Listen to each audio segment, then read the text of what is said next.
வணக்கம். என் பேர் கார்த்திகேயன். சென்னையில் வாழ்கிற ஒரு பெருமை மிகு தமிழன். கடந்த ஒரு வாரமாக தமிழ்நாட்டில் என்ன நடந்துட்டு இருக்குன்னு உங்கள் எல்லாருக்குமே தெரியும். ஜல்லிக்கட்டு. தமிழகத்தோட ஒட்டுமொத்த குரலும் எங்களுக்கு ஜல்லிக்கட்டு வேணும், இது எங்கள் பாரம்பரியம்னு ஒழிச்சிட்டு இருந்தது. இன்னும் கூட சொல்லணும்னா, இந்த செய்தியை நீங்கள் கேட்கும்போது ஜல்லிக்கட்டு நடந்துட்டு இருக்கும். ஒரு 3 வருஷத்துக்கு முன்னாடி தொலைக்காட்சியில் ஒரு செய்தி வந்தது. ஜல்லிக்கட்டுக்கு தடை, இனிமே ஜல்லிக்கட்டை நிறுத்த போறோம் அப்படின்ட்டு. இல்ல, எப்படி ஒரு 10,000 வருட பாரம்பரியமான ஒரு விளையாட்டை அவ்வளவு இலகுவா நிறுத்த முடியும்? சிந்து சமவெளி நாகரீகத்துல இருந்து இதற்கான அடையாளங்கள் இருந்துட்டு வருது. இது உங்களுக்கும் தெரியும். ஆனா இது ரொம்ப சுலபமா நிறுத்திட்டாங்க. 3 வருஷம் நடக்கவே இல்லை. இப்போ தமிழர்களோட எழுச்சிக்கு அப்புறம் இனிமே ஒண்ணுமே பண்ண முடியாதுன்னு இதற்கான தடை நீக்கம் வரப்போகுது. இல்ல, நான் யோசிக்கிறேன், இது எப்படி இவ்வளவு இலகுவா தடை பண்ண முடியும்? இதற்கான ஒரு முக்கிய காரணமா நான் நினைக்கிறது, ஜல்லிக்கட்டுன்றது அலங்காநல்லூர், பாலமேடு, இன்னும் சிறு கிராமங்களுடைய ஒரு விளையாட்டா மாறி போச்சு. சிறு குழுவோட தென் மாவட்டங்கள்ல நடைபெற ஒரு பொழுதுபோக்கு நிகழ்ச்சியா மாறிடுச்சு. அவ்வளவுதான். இப்ப நான் இங்க இது இப்படி சுருங்கி போச்சு அப்படின்ற ஒரு விவாதத்தை முன்வைக்க வரல.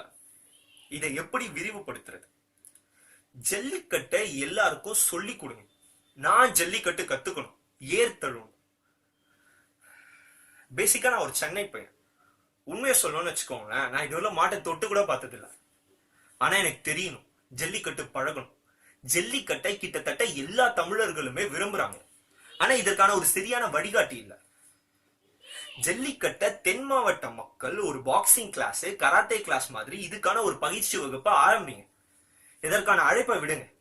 கண்டிப்பா தமிழ் இளைஞர்கள் கிட்ட இருந்து ஜல்லிக்கட்டுக்கான ஒரு பெரும் ஆதரவு வரும். அப்புறம் எல்லாரும் ஜல்லிக்கட்டு கத்துப்பாங்க. இதுக்காக ஒரு சிறு தொகையை வாங்குங்க. ஒருத்தருக்கு ஒரு மாசத்துக்கு ஒரு 300 ரூபாய் 400 ரூபாய் வாங்கலாம். இதன் மூலம் உங்களோட வாழ்வாதாரம் வளர்ச்சி அடையும். ஜல்லிக்கட்டு காளைகளையும் நல்லா பார்த்துக்கலாம்.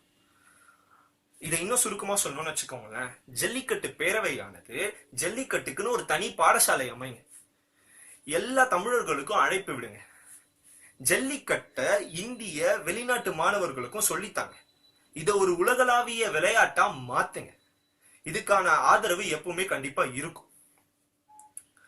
அதுக்கப்புறம் கலந்துகிட்ட மாணவர்கள்ல தகுதியானவங்களை தேர்வு பண்ணி அவங்களை அடுத்த ஜல்லிக்கட்டு போட்டிக்கு அனுப்புங்க.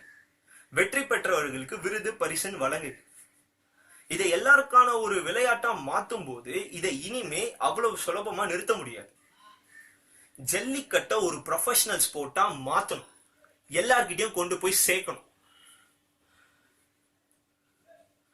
நீங்களும் என்ன மாதிரியே ஜல்லிக்கட்டை கத்துக்கணும் அப்படின்னு நினைச்சீங்கன்னா தயவு செஞ்சு உங்களால முடிஞ்ச அளவுக்கு இந்த வீடியோவை ஷேர் பண்ணுங்க. ஜல்லிக்கட்டு கத்துக்க விரைவில் ஒரு அழைப்பு வரும்னு நான் நம்புறேன். நன்றி.